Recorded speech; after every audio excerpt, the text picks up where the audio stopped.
En unos minutos se inicia, como cada noche, Crónicas Marcianas.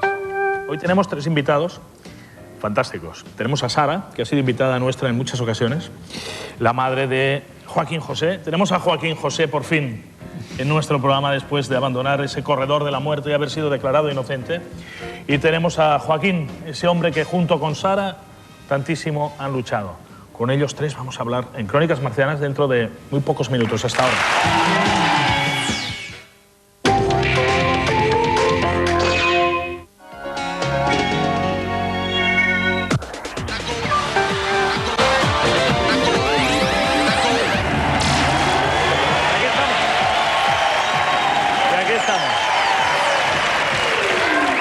A todo el mundo, estamos muy bien acompañados aquí en el plató hoy, y además tenemos amigos, unos amigos que son un matrimonio, que han estado aquí en distintas ocasiones, en este programa que mezcla momentos de puro cachondeo, de locura, con otros de seriedad y en algunos momentos con vuestra participación solidaria. Luego os tendré que dar las gracias porque me he enterado de algunas cosas que habéis hecho en relación directa con este programa. Os hablo a los que estáis allí y a los que estáis ahí. Pero vamos a ver un vídeo con una promesa. Lo vemos. Tú sabes que hace 3 años estuvimos aquí en este mismo programa y decíamos lo mismo, que Joaquín no era el criminal, que pedíamos justicia, que pedíamos un juicio justo. Pues gracias a vosotros, gracias a muchos españoles que creyeron en nosotros, hoy Joaquín José ya no está condenado a muerte, hoy espera un nuevo juicio. Y en esta ocasión estamos seguros que va a ser justo porque va a tener muchísimos observadores de diferentes colegios de abogados españoles, a miembros del gobierno y una buena defensa que no tuvo en el primer caso. Y al final probaremos la inocencia de Joaquín y, como te he prometido un día, estará aquí en tu programa. Esa fue la promesa que no tenía, y lo sabe él bien, por qué cumplir. Naturalmente, faltaría más. Pero la ha querido cumplir, la ha querido cumplir. Y hoy están con nosotros Joaquín José, Joaquín y Sara.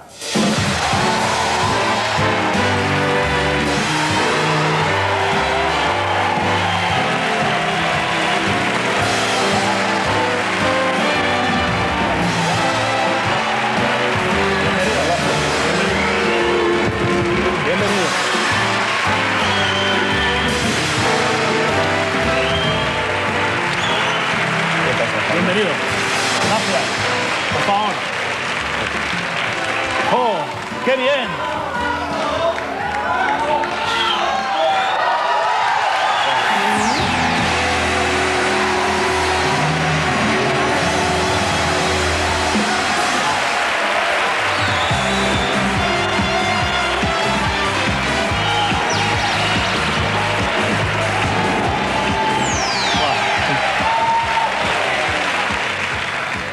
Joaquín José se va percatando poco a poco, desde su llegada a España, desde su salida del corredor de la muerte, de que estos padres que tienen, bueno, la han armado, pero muy bien armada. Tú no sabes lo que... Bueno, sí, ya vas sabiendo lo que han hecho en tantos programas y cuántas veces nos llamaban y decían que vienen mañana. Y yo decía, pero si mañana tengo el programa lleno, que vienen mañana porque pasado no puede, porque les interesa mañana, porque ahora resulta que ya están a punto de conectar con una... Y yo decía, pues bueno, pues que se vengan. Y aquí estaban los dos tantas veces contándonos todo lo que iban haciendo para conseguir lo que parecía algo imposible. Es decir, este momento que estamos viviendo ahora, aquí, sin ningún tipo de exageración, que sabéis que a mí me gusta mucho exagerar, pero haciendo cachondeo. Cuando son temas serios, pues no me gusta nada. Pero este es uno de los momentos que resulta, sin duda, un placer compartir contigo y con tus padres. Por lo tanto, yo lo que quiero, en primer lugar, es felicitaros por esa fe que no habéis perdido ni un día, ni un minuto, ni un solo segundo a lo largo de tantos años y de tanta lucha por conseguir la libertad que se ha conseguido haciendo justicia y también recogiendo ese imprescindible dinero que siempre nos ha llamado la atención, Joaquín José. En un país con pena de muerte parece que el dinero es esencial para poder demostrar la inocencia de una persona. Sí, lo más importante. Bueno, sin dinero estás perdido. Bueno, no solo el dinero, sino el apoyo de la familia, de amistades, de bueno, todo el apoyo que he recibido de toda España, ¿no? hace un momento, mira, pasa a menudo una cosa, que lo que se comenta cuando faltan 5 minutos para empezar un programa, en maquillaje o en los camerinos, a veces es más sustancial, se habla de una forma más coloquial que cuando ya empieza el programa, ¿no? Y dices, pero si es más interesante esto a veces que lo que luego me dirán. Yo quiero empezar por lo que me estabas contando hace un momento, luego hablaremos de muchos temas. Háblame de pisar la hierba. Bueno, y de mirar al frente. Bueno, cuando entras antes de ir al corredor, hay una sección en la que no puedes pisar la hierba. Tienes que mirar enfrente, tienes los vigilantes uno a cada lado, caminan contigo y bueno, en una de esas ocasiones me tocaba pasar de un edificio al otro. Otro chico venía al lado contrario, caminando, miró donde yo estaba y sin querer pisó la hierba.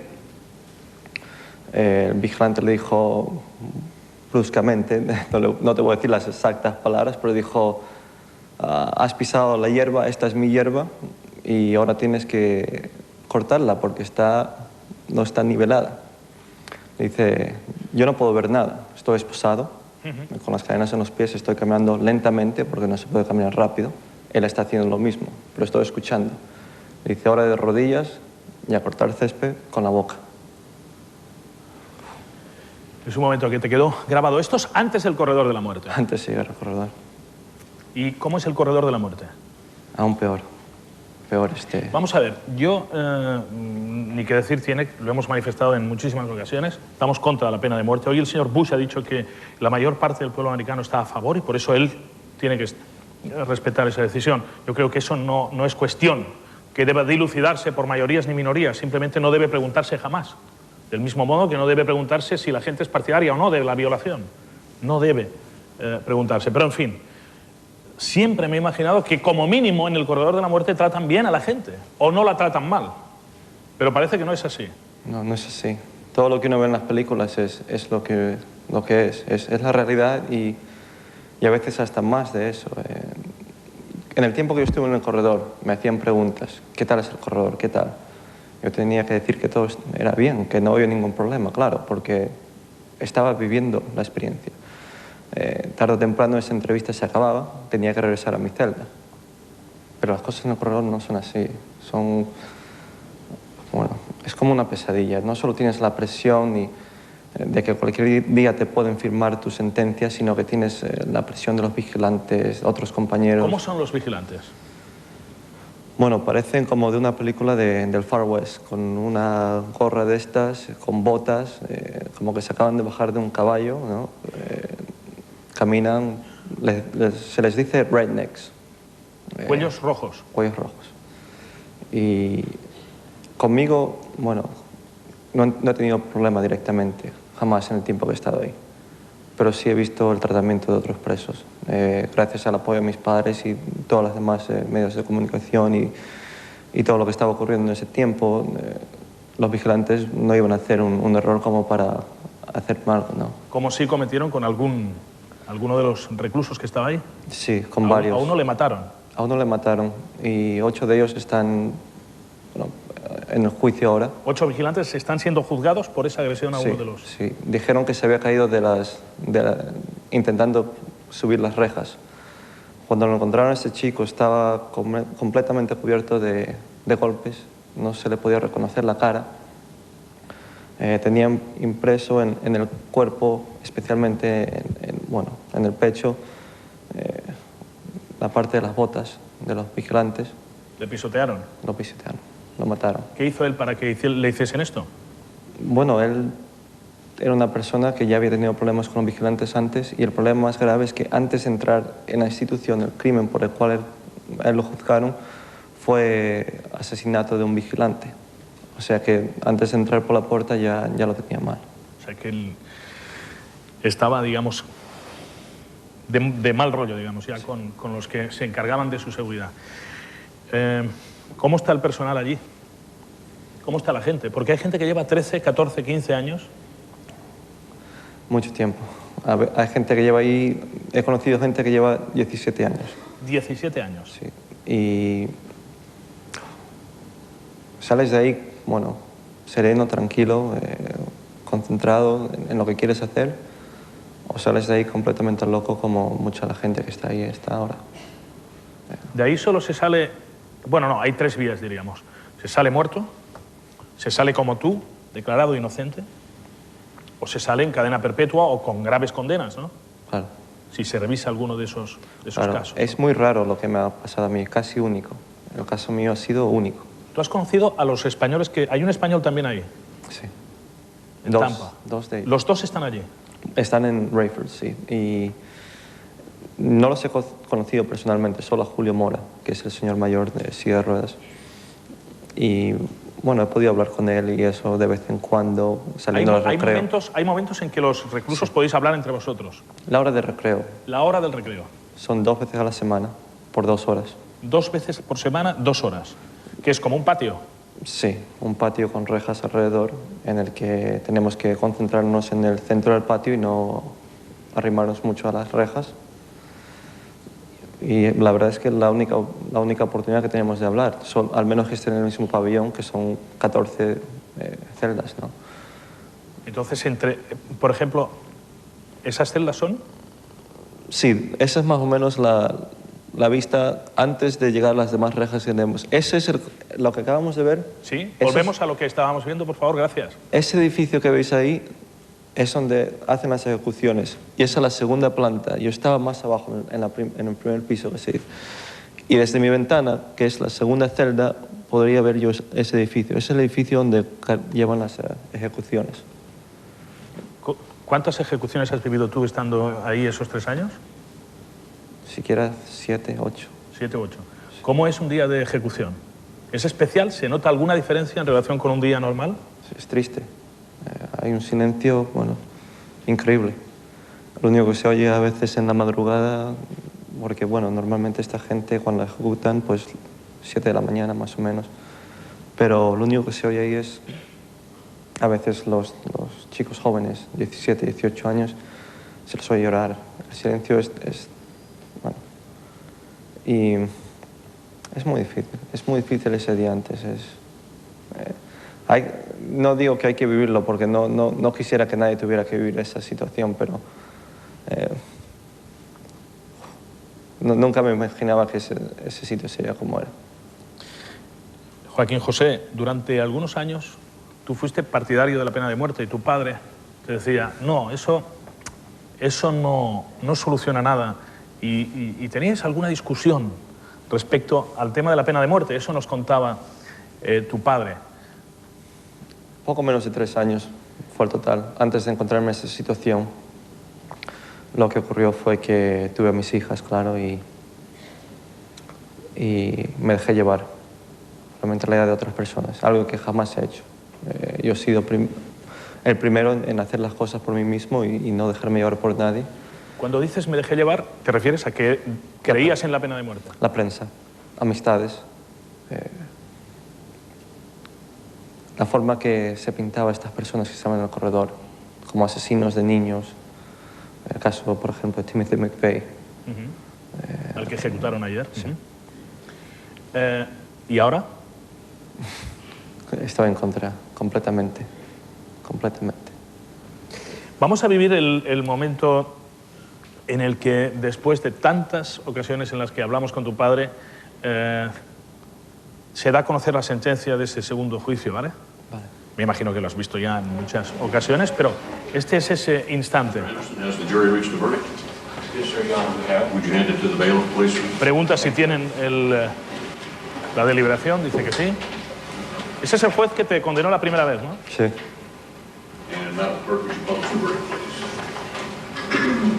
State of Florida versus Joaquin Jose Martinez. We, the jury, find as follows as to count 1 of the indictment. Defendant is not guilty. No. We, the jury, find as follows as to count 2 of the indictment. Defendant is not guilty. So se vio Davis.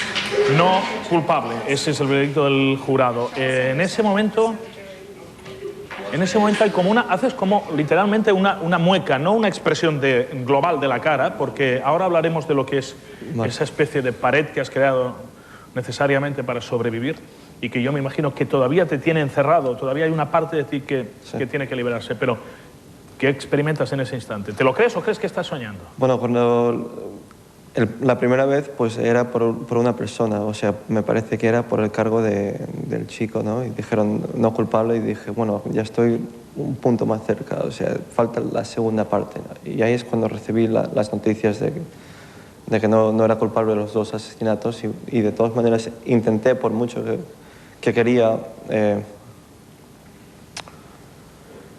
evitar esas emociones. Es una mentalidad que hemos tenido que mantener en el corredor para mantenerse fuerte. Tú ya eras... Sara, Joaquín Cosell ya era retraído antes, frío o no, o se ha hecho frío allí dentro. No, él ha sido así siempre, muy sereno, o sea, no, como siempre lo dije, un muchacho noble que no sentía así emoción así alguna, sino después él lo daba a notar, pero él ha sido siempre así y mi hijo sigue igual. Yo lo veo y me parece mentira tenerlo aquí a mi lado, pero lo tenemos, ¿eh?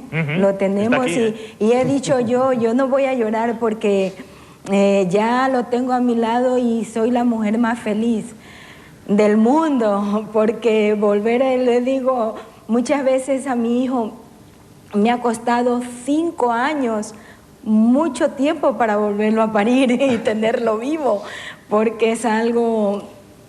Yo la verdad que estoy feliz y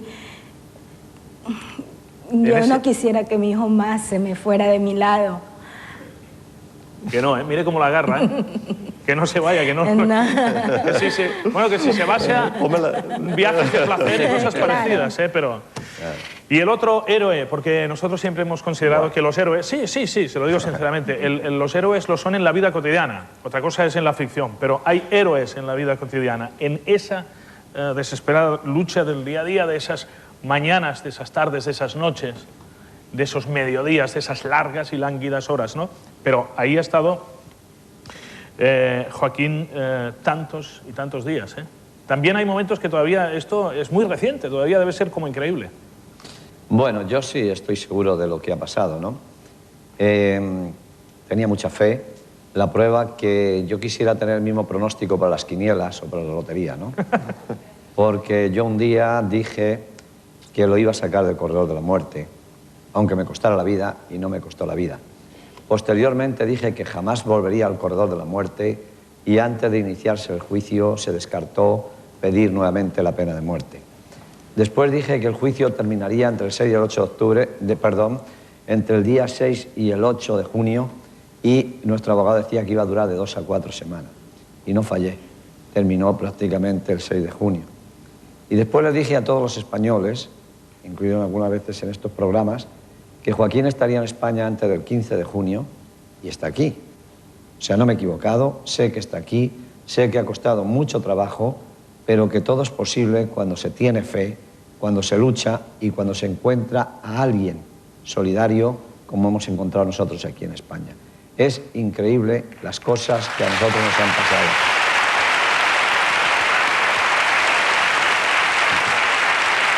Yo, al principio lo apuntaba, ¿no? Pero yo quiero dar las gracias al público de Crónicas Marcianas, porque hoy les decían, ¿pero cómo van a Crónicas Marcianas? Es un programa que no hacen más que payasadas y es una locura de programa. ¿Cómo van ustedes ahí? Bueno, siempre Crónicas ha tenido un público que entiende que se puede hacer el loco para pasarlo bien y para irse a dormir medianamente contento y satisfecho, que no hay ningún mal en ello, pero que también, en ocasiones, hay parajes totalmente serios. En el programa los ha habido y los habrá siempre, pero en todo caso los hay solidarios. Y no vamos a dar cifras, porque no es la cuestión, pero hace un momento me contaban que algunas de las veces que venían aquí, poníamos pues la cuenta bancaria, y me han hablado de cantidades que vosotros habéis aportado en muy pocas horas, en 48 horas apenas, y que han ayudado a todo este larguísimo y costosísimo proceso. Y yo tengo que deciros que entendéis muy bien este programa. Lo entendéis perfectamente. Y que sois...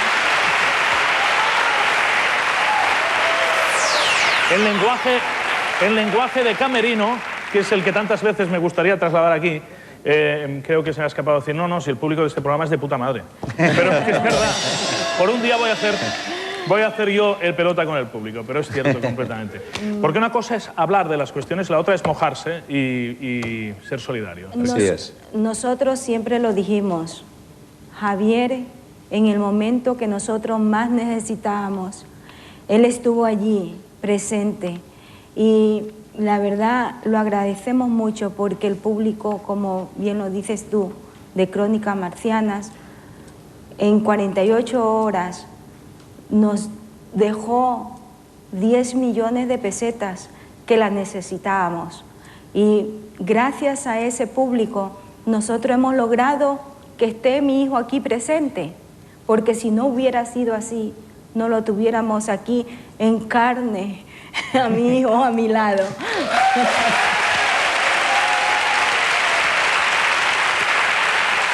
Por ejemplo, en febrero del 98, guárdeme usted de mentir, en cuanto le caía una lágrima a tu madre, yo le hacía fuerte y no redundábamos en ello en pan terrorista, que tú ya sabes, de reality cutrillo, ¿no? Pero alguna ha vertido en el programa, mira. Mi hijo sufre mucho. Nosotros somos felices cuando lo vemos al llegar, y cuando ya salimos tan derrotados y vernos tan impotentes sin poder hacer nada.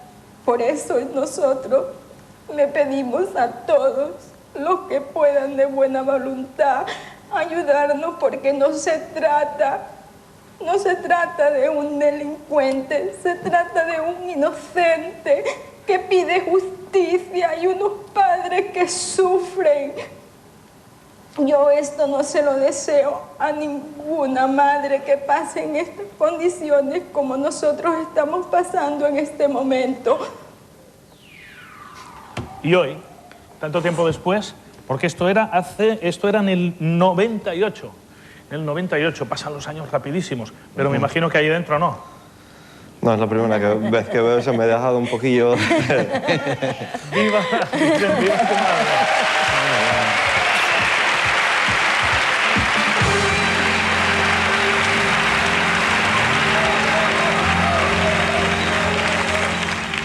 Oye, ¿has conseguido dormir algunas horas seguidas o no? Sí. ¿Sin miedo a despertar? Sin miedo a despertar. Bueno, los primeros días era difícil, pero... Porque el primer día dices, temo dormirme por si despierto y todo esto ha sido un sueño. Sí, no quería dormirme. Quería estar despierto toda la noche y así fue. Óyeme, y allí dentro, mira, te estás viendo allí dentro todavía. La noche, yo me imagino que no sé qué es más espantoso, si la cotidianidad de cada día o la noche.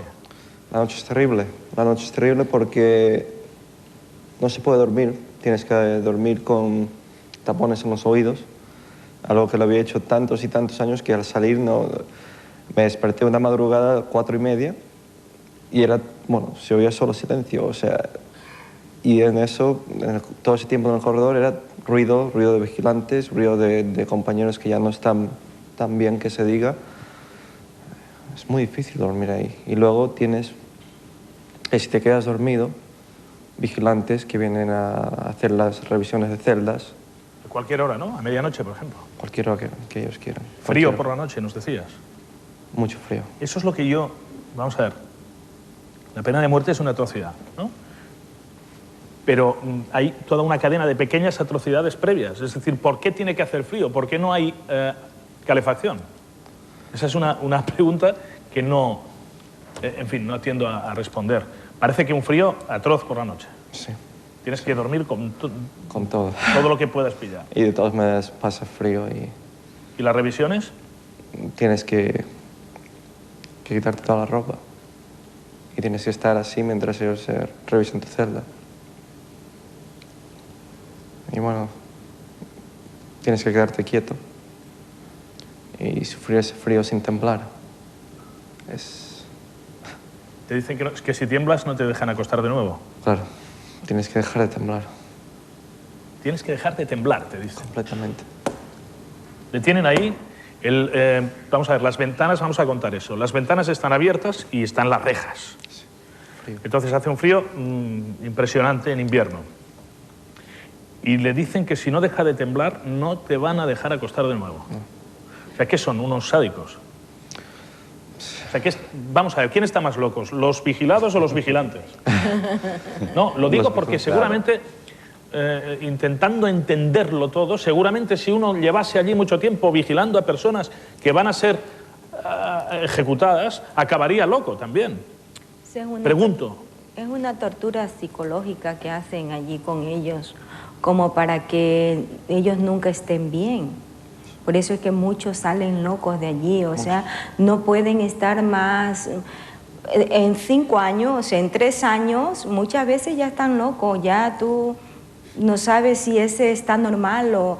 Por eso nosotros tratamos de ayudarlo a él, de ir todas las semanas, o sea, no fallar porque si nosotros fallábamos, iba otra persona que lo podía sacar durante esas 5 horas a mi hijo de ahí de la prisión, pero es algún daño. Por eso muchas veces yo digo, lo que mi hijo a nosotros no nos ha contado, y yo el día en que yo sepa, ahí sufriré, porque saber que uno estaba bien fuera y él cuánto ha estado sufriendo. Por eso era mi pena, mis llantos, y me sentía, como digo muchas veces, impotente de poder ayudarlo, de poder salvarlo. Y ahora la verdad... Nos decía últimamente que no podía tocarle. No, últimamente yo a través de un cristal era la única forma donde yo lo podía visitar a él, y me dolía tanto, era tan fuerte que yo... hasta lo veía encadenado, que decía, ¿por qué me lo traen así encadenado si está detrás de un cristal? Pero no, es para torturarlo. Tengo una duda ahora, si continuar haciendo de preguntas o no, pero estás aquí y eso se acabó para siempre, pero sí debe cambiar la mentalidad de la gente para que esto no suceda. Y desde ese sentido me siento legitimado para continuar haciéndote preguntas. ¿Qué se podía tener en la celda? ¿Qué es lo que te dejaban tener? Bueno, teníamos un cajón donde teníamos que tener todas las cosas. No podíamos tener absolutamente nada en la pared, nada en ningún otro sitio. Esto me hace gracia porque nos permiten tener una tele y un radio. El radio lo venden ellos mismos. Y cuando pasan tours de personas, les dicen, mira, tienen tele, tienen radio, etc. La tele y el radio no sirven. ¿Por qué? La antena general casi siempre no funciona. Está completamente dañada, tiene algún problema, y de vez en cuando podemos escuchar unas pocas estaciones en el radio, ver unas pocas cosas en la tele. La mayor parte de días no hay tele ni radio. Sí. O sea, que tú puede pasar semanas que no te estás ni enterando de lo que sucede fuera. No. Y bueno, si pasan el correo, sí, quizás recibas la prensa, la pasaban a las 8 o 9 de la noche, y eso sí te la pasaban, porque el correo, bueno, si querían te lo daban, y si no, ya sabes, desaparecía. Yo, gracias a Dios, recibía cartas, y gracias al apoyo de mis padres y tanta gente... Hay un momento en el juicio. Tu abogado asegura que el peor momento fue un viernes, cuando un detective de policía llamado Figaredo declaró que en una conversación telefónica grabada con tu exmujer, tú te inculpabas del crimen. Es la célebre conversación, el vídeo, etc. Esa declaración terminó a las 5 menos cuarto de un viernes, y el juez quería parar para el descanso del fin de semana. Y el abogado se empecinó en decir, esto no puede pararse en este momento. No puede pararse en este momento. Logró... dice que si en ese momento se suspende la sesión y el jurado se va con la impresión de lo que se dijo en ese vídeo, te hubiesen condenado. Pero logró que el juez aceptara alargar hasta las 5, y llamó a un testimonio que dijo que lo que había leído el detective era una transcripción hecha por el padre de una de las víctimas. Por el padre de una de las víctimas. O sea que el jurado se fue de fin de semana pensando que el testimonio del detective estaba manipulado, lógicamente, en lugar de marcharse pensando todo lo contrario. Hay un momento en todo el proceso, me imagino, que uno debe sentirse, bueno, como un péndulo yendo en dirección a una cadena perpetua, porque entonces ya sabíamos que no que no se pedía la pena de muerte, pero cadena perpetua o libertad, ¿no? En el momento en el que se lee la sentencia, se lo pregunto al padre, en el momento que van a leer esa sentencia, ¿usted las tenía todas o no? Sí, yo ya ¿Usted estaba sabía. convencido de que era de inocencia? Sí, sabía. Además, un minuto antes salió mi abogado, Ah, o bueno, sea, el abogado ya tenía Peter Raven, tenía la y información. yo le vi la cara, nos hizo un guiño con el ojo, yo veo poco, pero ese guiño lo vi como que estuviera perfectamente bien de mi vista, y yo le agarré la mano a mi esposa y le dije, tranquila, que ya está, esto se acabó. Y efectivamente, de todas maneras, ella lo mismo da que le digas que le ha tocado la lotería o que me he muerto yo, se desmaya igual, ¿no? O sea que se desmayó el día que lo sentenciaron a muerte y el día que lo liberaron. O sea que fue exactamente... Creo que estuvo más tiempo desmayada ahora, en esta ocasión, que al principio, ¿no? ¿Se desvaneció usted? Completamente, completamente. La tuvieron que cargar entre 2 o 3. Me quedé con la mente en blanco y no podía reaccionar, y mi hermana me decía, ¿qué te pasa? Lo mismo, Joaquín, tranquila, tranquila, que ya nuestro hijo es libre, lo único que yo entendía, pero estaba desmayada. Yo sabía que mi hijo lo iba a liberar, porque la noche anterior, como 4 veces me desperté, y en mi mente lo único que oía cuando me despertaba era no guilty. No guilty. Sí, o sea, no culpable. culpable. Pero las 4 veces, y yo fui bien segura, dije, yo aquí me voy a poner lo más bonita posible, porque yo sé que a mi hijo lo voy a sacar fuera. Y así fue, no se pudo en el momento, porque había que hacer muchos otros papeles, pero yo sé que mi hijo lo he tenido al día siguiente, y ya te digo, fue algo maravilloso. Cuando lo tuve a mi lado fue como que... Hay una cosa que nos indignó muchísimo. Estábamos aquí y no podíamos soportar ya, que cuando ya se había pronunciado el no guilty, te ponen las esposas y te llevan a la cárcel, a pesar de que fuese cuestión de horas. Ellos dicen que eso es parte del proceso, que tienen que hacerlo. Pero vamos a ver, si un señor ha estado en el corredor de la muerte, lleva un proceso de 5 años en la cárcel, y le declaran inocente, no podrían, digo yo, de agilizar este proceso. Señores, tienen que abolir la pena de muerte, a ver si se entera el señor Bush y nos está viendo. Pero además, también tienen que agilizar que cuando alguien es declarado inocente, haya un funcionario allí que ponga el sello y le suelten en ese momento y no se vaya otra vez. Yo me imagino que debemos quedarse uno diciendo, me vuelven a llevar preso. Sí, pero... ¿Cómo fue ese... ¿Cuánto estuviste en la cárcel? Hasta el día siguiente. ¿Cómo fueron esas horas, esa noche? Largas, bien largas. Estuve despierto toda la noche hablando con mis compañeros. Me dolió mucho lo de las cadenas, no solo en las manos, sino en los pies también. ¿Te pusieron de nuevo las de los pies? Y en el coche también, atrás, tuve que andar en la caja. O sea, igual como que si hubiese venido ese día a juicio y hubiese regresado a casa. Yo no entiendo. No sé. Ten en cuenta que nosotros veníamos pidiendo hacía ya 2 meses que se movilizara nuestro servicio del Ministerio de Exteriores, ¿no? Esperaban la sentencia para hacerlo. Se movilizó todo el mundo. Aquí hubo llamadas de todas partes, de la Casa Real, a la que agradecemos muchísimo, del Ministerio de Exteriores, del Departamento de Asuntos Consulares, el cónsul, el embajador en Estados Unidos se volvían locos para tratar de sacarlo lo antes posible. Pero si no hubiera sido todo esto, y todavía salí con una protección consular por lo menos 4 horas antes de lo que tenía que haber salido, podía haberse pasado hasta un mes, siendo inocente, todavía en prisión, hasta que se hacen todos los documentos de excarcelación, porque es un ciudadano extranjero. Y de ahí pasaba al Departamento de Inmigración. Y el Departamento de Inmigración tenía que ver una orden, el juzgado tenía que mandar a Inmigración de Washington la notificación de que había sido exculpado totalmente. Washington mandaba a Florida de que ya podían exculpar. Y Florida, lo que es la capital de Florida, Tallahassee, mandaría a Tampa, a Inmigración de Tampa. Podría haberse pasado un mes más. Afortunadamente, gracias a vosotros, lo tengo que decir una vez más, a todos los medios de prensa de España, a todos los medios de comunicación, se logró esto. Porque claro, la presión era muy fuerte y no podíamos permitir que un día más pasara en prisión. Vamos a ver el momento de la salida de prisión. Vamos a verlo.